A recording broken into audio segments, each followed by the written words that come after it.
You guys really fucked up last chapter. Not even gonna lie.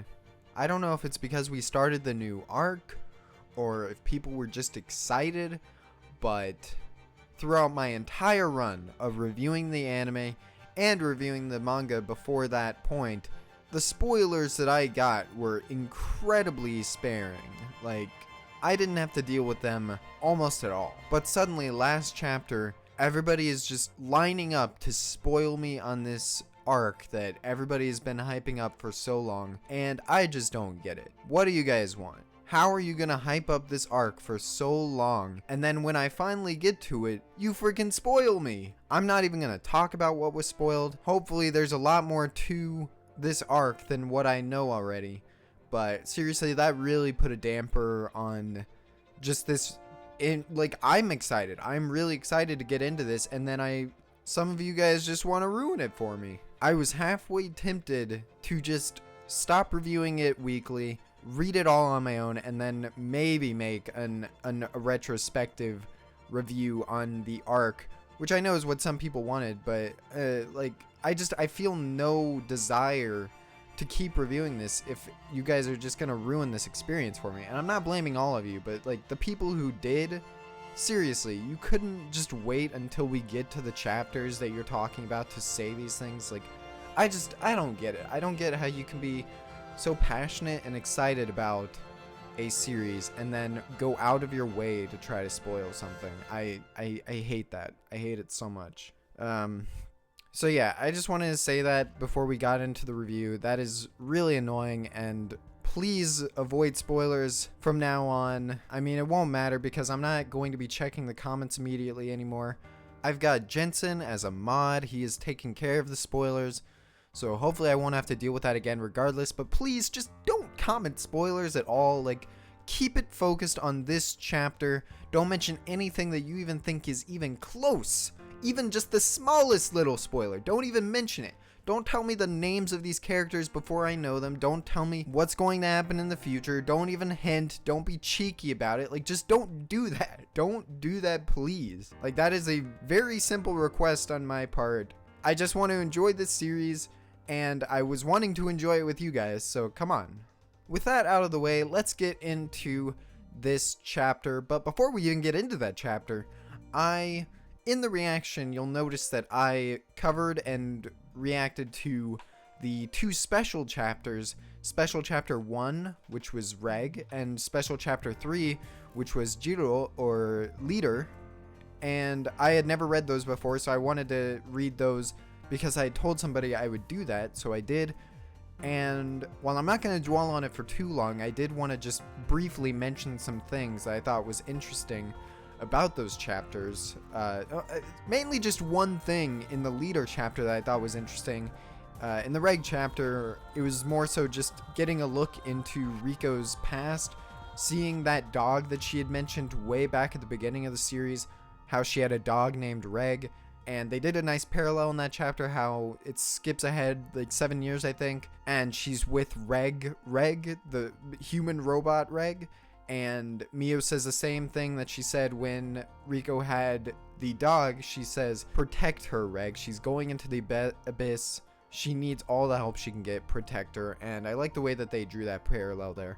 But what I thought was most interesting out of both of these special chapters was the dynamic between Leader and Ozen. Something is going on here that is implied. Like, we're not getting all the answers we need to make some concrete judgments, but my guess is that Ozen actually has a thing for Leader, I think. At the very end of the chapter, after Leader makes it clear that he has a request, Ozen says, alright, I'll do it, but as long as you join me. And when she said join me, I think she means for a drink, have a drink with her. And he says, oh, sure, gladly. And you just see this shot of Ozen, and she is happier than I've ever seen Ozen. Like, my only explanation is that she has a thing for Leader. We also know that Ozen wanted Leader to be her apprentice way back when he was just a boy. I don't think that was when she was developing feelings for him, but I think it shows that she's always had that connection to him where she's wanted him to be under her as an apprentice. So maybe it doesn't have to do with feelings, but I don't know. That smile at the end, just That is the happiest I've ever seen Ozen look. Like, I swear there's something going on there that's just implied and we'll never get any solid answers for, but seriously. With that out of the way, let's get into this chapter 29 review. I don't even think I've done my introduction yet. Hello everybody, I am PhenomSage, and welcome back to another Made in Abyss chapter review. Today we're going to be talking about chapter 29, Reunion of Fate.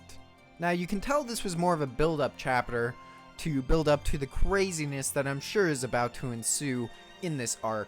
But we still, in this chapter, got a ton of information, some very worrying information, and I think I just want to focus on the worrying information right off the bat. Reg is a countdown. Reg is not going to live forever if he keeps using that incinerator. Throughout the entire series, we see this symbol on his helmet, and it keeps changing, and we kept wondering, what does this mean? What is going on with this? And in this chapter, for some reason, Nanachi just brings that up randomly. That was kind of weird, how she was just like, oh, I figured that out ages ago. This is what it means.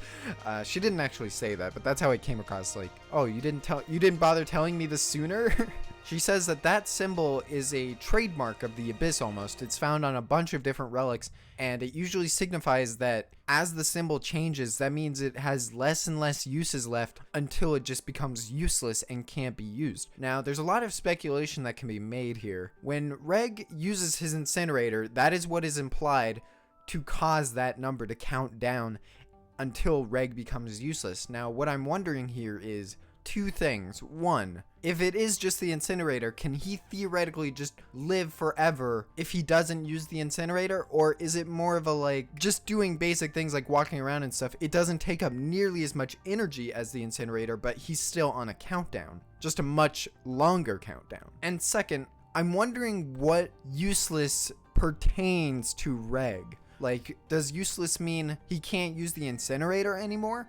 Or does it mean he just straight up dies and can't move, can't speak, can't do anything? He's basically dead. Either way, it's very worrying to get this kind of information at this point, because Reg apparently only has 3 or less shots left with the incinerator before he just becomes useless. Nanachi also says that she can't protect Riko alone, so the moment that Reg becomes useless, they're dead. Their journey is over. So by useless, I think she does mean that the incinerator, it can't be used anymore. Less so that Reg just dies and he can't come with them. I don't think that's the case here.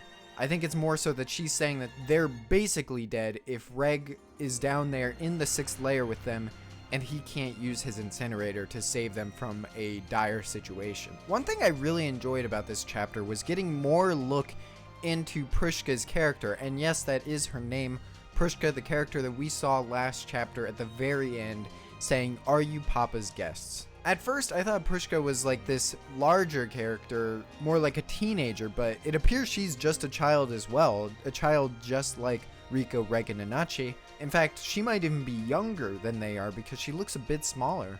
Anyways, we get more look into this character, and she really is a child. You see her in the very beginning fluctuating between so many different emotions. She's sad, she's happy, she's about to cry because Reg isn't talking to her. Like, this is clearly a character you're supposed to think is very cute, and she is very cute. You see her and you just want to protect her from the world. Probably my favorite moment of the chapter, though, has to go to when Bondrewd first appears. You see him, he's with his posse, he looks badass, and then Reg spies him and he's like, "Oi." Oi is just one panel. You see that with blackness and you could tell shit is about to go down, and Reg is just like, "It was you, wasn't it? Were you the one that did it to them?" And oh my god, Reg, I love you. You were so fucking badass. This is what I was waiting for. Oh man, if we ever get season 2, I cannot wait to hear Killua's voice actor just screaming that, or not screaming, but like just very menacingly saying that towards Bondrewd. Oh my god, that was beautiful, fucking amazing. Reg, I love you. But Nanachi stops him before too much of a confrontation can occur. So that's for the better anyways, because as badass as that was, I really don't think Reg can even touch Bondrewd, let alone every bit of the praying hands around him. Like, Reg, let's not get ahead of ourselves. You were badass, so take that. But Oh my god, that was so good. One thing I speculated on before this chapter, though, was I said that if these guys, if Reg, Riko, and Nanachi went through Bondrewd's lair, this Edo front, I don't think that Bondrewd would care if they went through regardless. Like, he doesn't give a shit. He straight up let Nanachi leave with Mitty. Like, I seriously don't think he cares about a couple of children going into the 6th layer. In fact, I think he would almost like that a little bit. And sure enough, when they ask, can we just get through here and go to the 6th layer? He's like, oh sure, I don't care. And that's about what I expected. Bondrewd doesn't give a shit. But we learn a little bit more about how you get into the 6th layer, and I misunderstood this during the reaction. You'll notice that I completely misunderstood what Bondrewd was saying here about going into the 6th layer. He said that you need a white whistle and you need to blow on the white whistle to make it into the 6th layer to go for your last dive. There's an altar that you need to go through to start your last dive. And what I thought he meant by this was that a white whistle had already gone through and locked the altar so nobody could go into the 6th layer. And at first I thought, oh, so Liza locked it so Bondrewd couldn't perform these experiments. But no, he's saying that in order to go through the altar and get to the 6th layer, you need to have a white whistle and you need to use your white whistle to open it. And I don't even think it's just that you need a white whistle to open it. You need that white whistle to be in the altar and going down into the 6th layer themselves. So if they wanted to, they couldn't just say, Bondrewd, blow your white whistle and let me through. He'd have to actually be physically going down with them, and there's no way Bondrewd is doing that right now. And when hearing that, Riko is just shocked. She's like, what? I thought something would work out. And it made it seem like as if she had heard this information before, but I don't ever remember hearing that we needed a white whistle to go down to the 6th layer. I don't think we ever got that information. We heard that you can't use somebody else's white whistle, but Riko makes it seem as if she knew that she would have to blow a white whistle to keep going down. So this leads into a big problem. How are we making it down? The only possible way, unless somehow they find a loophole and Riko can use Liza's whistle, is if Bondrewd goes down with them. And I really don't see that happening. But my question now is, and I just thought of this, how did they get Liza's whistle back up in the first place if that was the case? I thought we had heard that the white whistle was there on her grave in the 4th layer, so how did Liza make it down into the 6th layer at all? The only way I can think of is that she actually just physically swam down the Sea of Corpses into the 6th layer, which, if so, Jesus, Liza, you're a badass. It's going to be really interesting to see how they tackle this situation and how they end up continuing down on their journey. Maybe some plot twist will occur and Bondrewd will end up going down with them, but I seriously doubt that. Why would Bondrewd, unless he's found a way to survive on the 6th layer and come back up, I doubt it. I really do. Speaking of Bondrewd, there's a lot of speculation that you can make here about what his end goal is. Why is he letting them stay here? Why is he pushing Prushka on them to start talking and make friends with them? And Nanachi even contemplates on this. She's like, that bastard, how did he have a child this whole time and still keep doing this? Why is he letting her talk to us right now? What is he planning? And I really don't know. Knowing Bondrewd, he is definitely planning something. He's evil. He's going to be doing something to them. He's not just gonna let them stay in a room and be like, all right, go ahead now.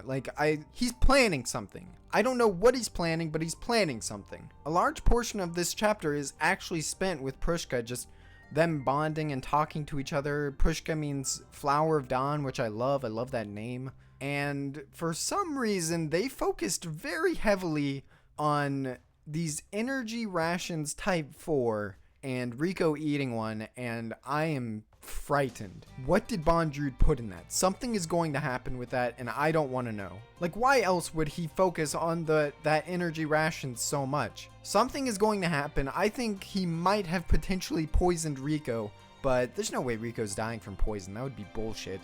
I don't know what those rations were. What's going on? Bondrewd, don't do this. Luckily, Nanachi and I don't think Reg ate one either, so at least they won't be affected by whatever was in that, but I could be looking too much into it. It was just food, and Bondrewd's just like, sure, help yourself. This is some good food. But apparently it tasted like a wall, so it actually wasn't good food at all. There's a really nice moment where Riko, Reg, and Nanachi are all sleeping together, and you can tell throughout this chapter that Nanachi is the level-headed one. She's the one that always thinks things through and figures out what needs to be done next. And when she's thinking, she's saying, if there really is no way through this altar, what are we going to fucking do? How are we going to keep going down? There's no way we can go back up. We die from the curse. What is going to happen? And you can see her thinking, and she's thinking to herself, is there any way to let these guys go? And I love this development for Nanachi. You can tell that she cares so much about these two people, and she would even go so far as to sacrifice herself to make sure that they get out alive. So it's really subtle. It's nice to see a little bit more development in this scene with just 2 panels, like just 2 panels of her thoughts, and it just communicates so much about how she feels about Riko and Reg, and I love that so much. At the very end of the chapter, the very last page, Riko wakes up, looks around. She needs to go pee because it's Riko, and it's pitch black all around her, and she says, huh? Where is everyone? And she notices that Reg and Nanachi are gone. She's all alone, and then the chapter ends. And what is going on here? I don't know. Like I said, Bondrewd is planning something fishy. There's something going on here. I'm not ready for this. It's probably going to kick into full effect next chapter. If not next chapter, the chapter after that. I am frightened. I don't want anything bad to happen to these characters, but I have a feeling something will.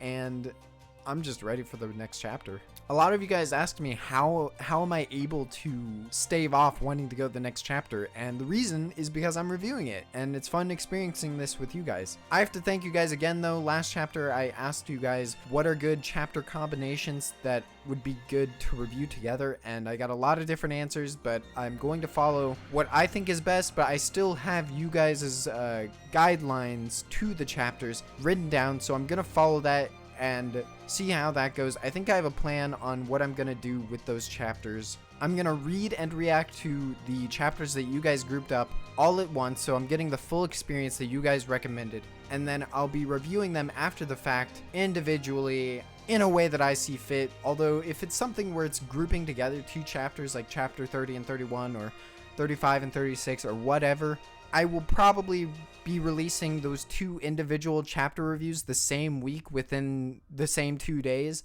just to make it less irritating for you guys, so you don't have to wait another week just to get to the second part of what I promised. So that's going to be fun. I'm going to test stuff out with that when we get to those points where I need to bundle up 2 chapters together. So again, thank you guys for recommending that stuff, and thank you for the comments. Again, I just want to reiterate, please don't spoil anything. I was kind of irritated at the beginning because I just don't understand why you would do that to a series that you guys care about. Like, why?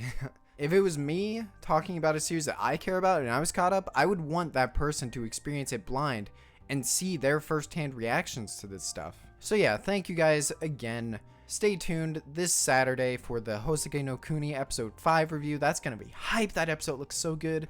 Then Ancient Magus on Sunday. And then next week on Wednesday, we will be talking about Made in Abyss chapter 30. Oh man, we're getting into it. This is so exciting. Thank you guys again for watching. And as always, have a good day.